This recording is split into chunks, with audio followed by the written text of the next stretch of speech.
సమస్త జీవకోటి భారాన్ని మోసేది భూమి. విశ్వంలో మానవ జాతి లాంటి జీవులు కలిగి ఉన్న ఒకే ఒక గ్రహం ధరిత్రి. సకల జీవ మనుగడకు భూమి ఆధారం, ఆవాసం, ఆహారం. ఈ భూమి మీద పడే చినుకు, వీచే గాలి, పూసే పువ్వు, పర్వళ్ళు తొక్కే నదులు, సెలయేర్లు, ఇవన్నీ భూమిపైన ప్రకృతి మానవునికి ప్రసాదించిన అద్భుతాలు.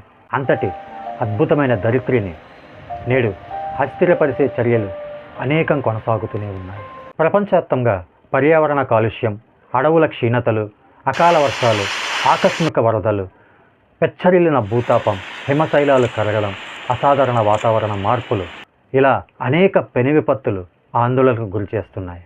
ఇలా నేటి మనిషి చేస్తున్న చర్యలకు గాను ప్రకృతి ప్రకోపానికి కారణాలు.